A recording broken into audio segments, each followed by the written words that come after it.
Alright, what is going on, everybody? We are back. Day 2. Now, the first day's video, you might have been like, that was pretty weird. I was trying something new.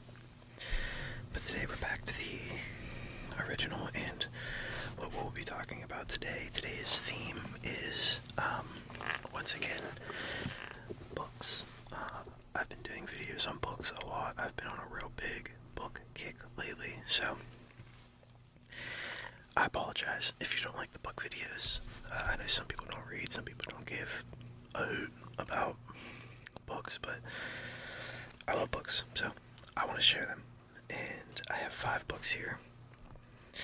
I've read all but one. I've yet to read the other one. I got 5 more books coming in tomorrow. So let's look at these books, talk about them, and then let me know what you think. Let me know if you've read any of these books. Hopefully, maybe I'll spark an interest. These are all thriller, psychological horror books. I love them. So we're going to get right into that.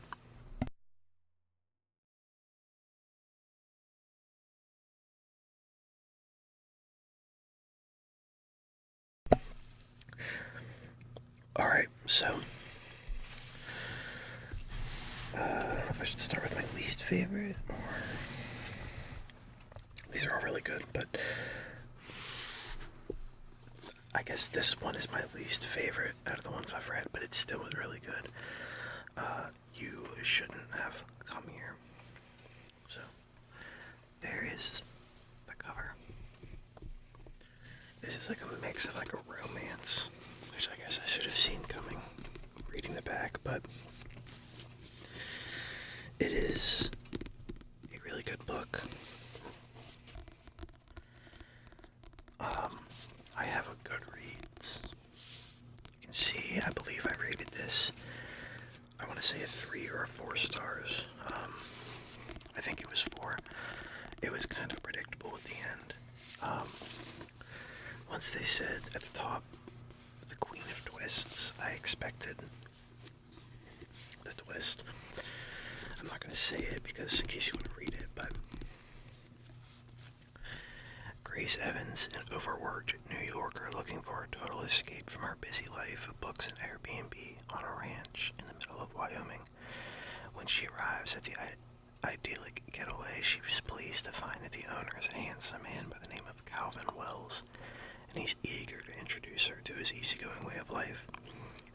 But there are great things Grace discovers that she's not too pleased about. A lack of cell phone service, a missing woman, and a feeling that something isn't right with the ranch. Despite her uneasiness, the two bond and start to fall for one another. However, as her departure date nears, things change for the worse. What began as a playful romance soon turns into a complicated web of lies. Grace grows weary of Calvin, as his infatuation for her seems to have morphed to obsession. Calvin fears that Grace is hiding something from him, including her reason for staying at his ranch to begin with. Vacation flings typically end in heartbreak, but for Grace and Calvin, it'll be far more destructive. So like I said, this one isn't a horror book, it's mainly a thriller. A little psychological, mixed with romance in the beginning. Honestly, I wouldn't even say that much, like, probably that once you get to the halfway point in the book, that's when, it says in the back, he starts being obsessed, he starts kind of being a weirdo. So, like I said, I really enjoyed this book, and even as I said, it's my least favorite out of the ones that I've purchased so far, I still really, really liked it, so I'm not saying that as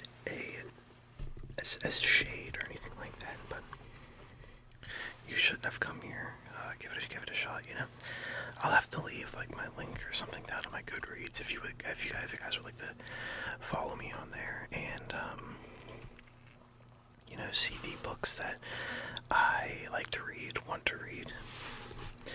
The next one, I actually really enjoyed this book, but again, the other ones are just so good that, yeah. But it is called These Silent Woods, and this is about a father and a daughter. And it is a very beautiful story about basically what a parent would do for anything for their kid. It is a beautiful story, I will say. I enjoyed it. I didn't know what to expect at the end, to be honest. Usually with stories, I don't want to say too much, but with stories like these, I don't expect a happy ending. I do not. I'm like, how can this possibly end in a happy ending? But the ending is just not what I expected it to be, basically, is all I'm saying. It says no electricity, no family, no connection to the outside world. For 8 years, Cooper and his young daughter Finch have lived in isolation in a remote cabin in the northern Appalachian Mountains, or woods. And that's exactly the way Cooper wants it, because he's got a lot to hide. Finch has been raised on the books, filling the cabin's shelves in the beautiful but brutal code of life in the wilderness. But she's starting to push back against the sheltered life Cooper has created for her, and he's still haunted by the painful truth of what it took to get them there. The only people who know they exist are a mysterious local hermit and Cooper's old friend Jake, who visits each winter to bring them supplies. But this year Jake doesn't show up, revealing just how precarious their situation really is. And when a stranger wanders into their woods, Finch's growing obsession with her could put them all in danger. After a shocking disappearance threatens to upend the only life Finch has ever known, Cooper must decide whether to keep hiding or finally face the sins of his past. So, vividly atmospheric and masterfully tense, These Silent Woods is a poignant story of survival, sacrifice, and how far a father will go when faced with losing it all. And it is. It's a beautiful story. The bond between Cooper and his daughter Finch is just, it's beautifully written. The characters are very well thought out, and this is one of these books that when I was reading it, I was like, wow, I would really enjoy if they made a movie adaptation of this. This is a great book. So we've done You Shouldn't Have Come Here and These Silent Woods. But yeah, so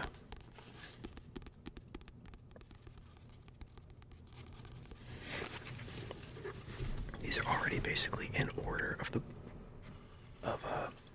my favorites, but this one is the one I haven't read yet. It is called Last Days by Adam Neville, and it says at the top that this is Britain's answer to Stephen King, which is a very it's a very bold statement, basically. I haven't read too much Stephen King. I've watched a lot of Stephen King. One of my favorite TV shows is 11/22/63, which is a Stephen King story, and I want to get the book and see how it differs. I watched the show years ago, and it was heartbreaking. It stars, I forget who the main lady is in the show, but I know the main actor is James Franco, and this was I watched this before his weird allegations, so I'd like to read the book, see how it differs. This is a big boy, this book. This book is over 500 pages, so it'll probably take me 2.5 days, 3 days to read. I've read all the other books in a day. I've been reading nonstop, but I went to a disc. These are all books I've ordered off Amazon. Like I said, I have 5 more coming, but I got 4 books about 2 weeks ago at a discount bookstore, and they seemed interesting enough for me to give them a try, but they were probably like $5 each, but they're wasn't many in the horror section. Basically, it was all Stephen King books. And like all of the same, there was an entire shelf of just The Shining. Just The Shining. And I was like, okay, are you trying to tell me something? Should I read The Shining? I forget who directed the Shining movie with Jack Nicholson. It wasn't Spielberg, I don't think. I think it was Kubrick. I could be wrong, but I think it was Kubrick. But either way, Stephen King was not happy with the adaptation, even though it got very good reviews. Kubrick kind of took it and made it his own thing, and he kind of made it a point to kind of tell Stephen King, like, this is mine now. In the beginning of the story, I haven't read the book, but in the beginning, this is like very subtle, but at the beginning of the story, the car that they're driving in, I believe, is like red or yellow, and the first scene of the movie, he changes to the color of the car. And a lot of people believe this is Kubrick being like, this is mine now. I'm directing this. This is how I'm going to do it. But it's an amazing movie, considered one of the greatest horror movies of all time. So maybe I should get the book, give it an old college try. Now this, I forget what this is actually about. When guerrilla documentary maker Kyle Freeman is asked to shoot a film on the notorious cult known as the Temple of the Last Days, it appears his prayers have been answered. The cult became a worldwide phenomenon in 1975 when there was a massacre, including the death of the infamous leader, Sister Catherine. Kyle's brief is to explore the paranormal myths surrounding an organization that became a testament to paranoia, murderous rage, and occult rituals. The shoot's locations taken to the cult's first temple in London, an abandoned farm in France, and a derelict copper mine in the Arizonian desert where the Temple of the Last Days met its bloody end.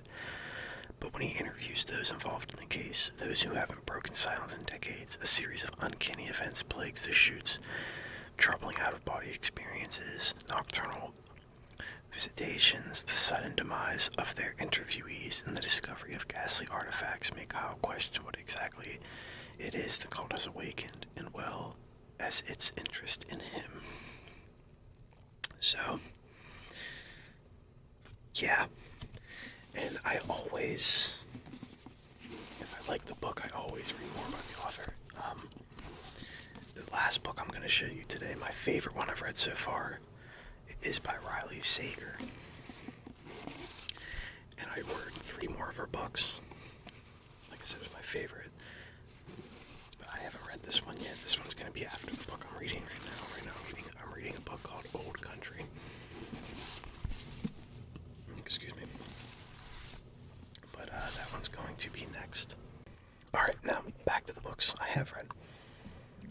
My second favorite I've read so far is called Hidden Pictures. Alright, so one of the best and most inventive ghost stories I've read in years, a beautiful dark rush of a novel. It is. It's a great book. I thought this was going to take a lot longer to read, but it didn't. The pages are actually like really thick. So like it's only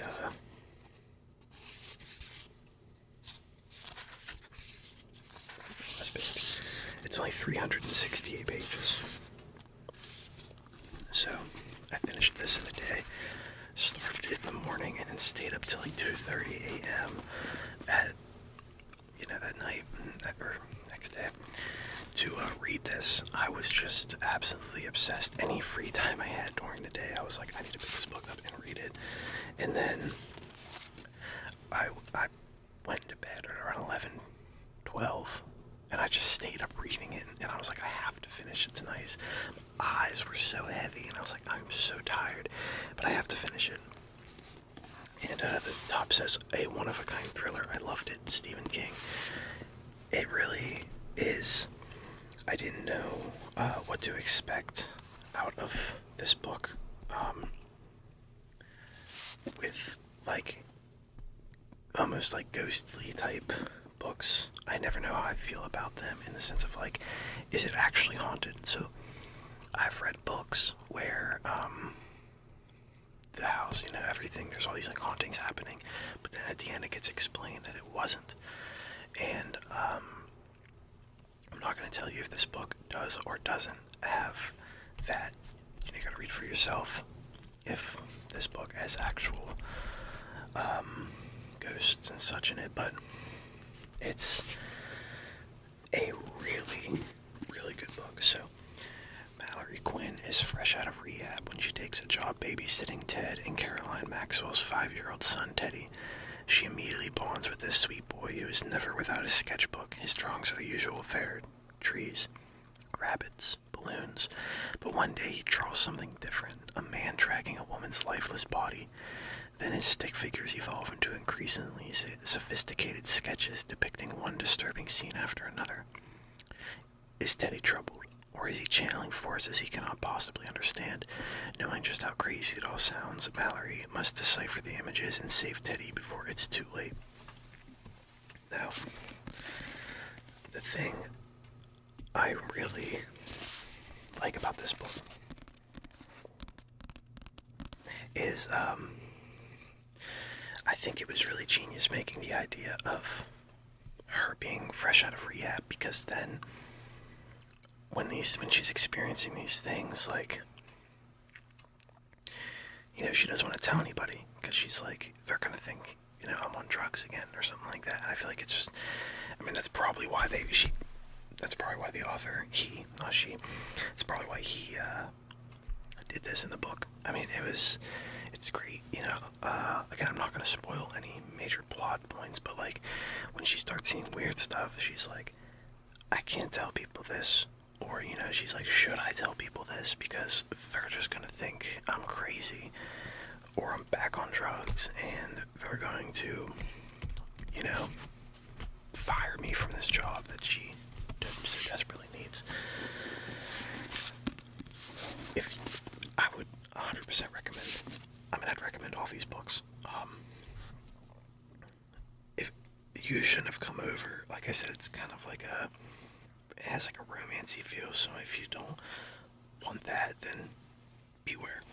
But this is an amazing book, and as soon as I read the description, I was like, yes, yes, yes, give me this book. At the end of the video, after I tell you what my favorite book was, I will tell you, I'll go on my Amazon list, I'll pull it up now on my phone, and I will tell you the books that I have ordered, which you will probably see in another video, either later this week or next week or something in that fashion. I gotta move my phone away.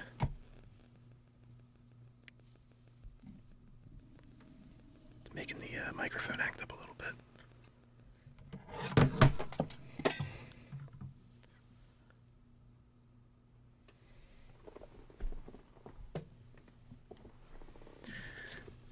I made something fall. Whoops.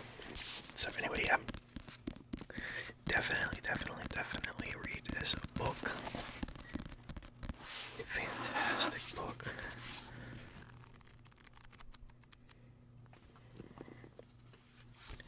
And they show the drawings too, which I really enjoyed. I'm not going to show anything creepy, really. But I will show,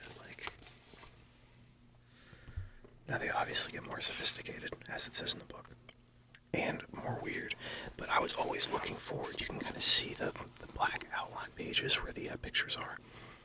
I kept looking forward to the books, or to the art. I was like, okay, what are they gonna, what did he draw next? We're on to the last book, folks, and that would be the Riley Sager book, The Only One Left.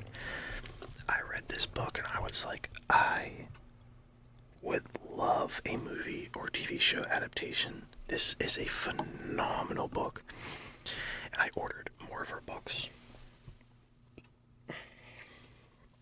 So, let's read the back, shall we? A gothic house of horrors, it carries you along effortlessly before delivering a symphony of twists so shocking it took my breath away. And preach, it did. So, at 17, Lenora Hope hung her sister with a rope. Now reduced to a schoolyard chant, the Hope family murders shocked the Maine coast one bloody night in 1929. But most people assume 17-year-old Lenora was responsible. The police were never able to prove it. Other than her denial after the killings, she has never spoken publicly about that night, nor has she set foot outside Hope's End, the cliffside mansion where the massacre occurred. Stabbed her father with a knife, took her mother's happy life. It's now 1983, and a home health aide, Kit McDeer, arrives at a decaying Hope's End to care for Lenore after her previous nurse fled in the middle of the night. In her 70s and confined to a wheelchair, Lenore was rendered mute by a series of strokes and can only communicate with Kit by tapping out sentences on an old typewriter. One night, Lenore uses it to make a tantalizing offer. I want to tell you everything. It wasn't me, Lenora said, but she's the only one who's not dead. As Kit helps Lenore write about the events leading to Hope's family massacre, it becomes clear there's more to the tale than people know. But when new details about her predecessor's departure come to light, Fitz starts to suspect Lenora might not be telling the complete truth, and that the seemingly harmless woman in her care could be far more dangerous than she first thought. So, I'm recommending this book to you right now. This book is amazing. I didn't expect the twist. There's always twists. It even says that. I didn't expect it. Didn't expect it at all. Absolutely amazing book. I would love to. I'm going to read this again. Once I read more books and it dwindles out of my mind, I'm going to definitely read more. So, what other books did I order? Oh, I had her one book, Home Before Dark. I already read that book. That was in a different video. I ordered Lock Every Door and Survive the Night and Final Girl. So, Lock Every Door, Survive the Night, and Final Girls is the 3 other books that I ordered from this author. And then I also ordered, I'm trying to keep my phone away from the mic, I ordered The God of the Woods, Then She Was Gone, Snow, and The Last Time I Lied, which is actually another Riley book. So, yeah. A lot of books. I have another book actually that's coming in that I ordered like 3 weeks ago, but I got a used version, and it basically was like it's gonna be here in a month, so it's not. Now it's gonna be coming next week. It got shipped finally, but at the time I was like, oh my goodness, like what? But I hope you all enjoyed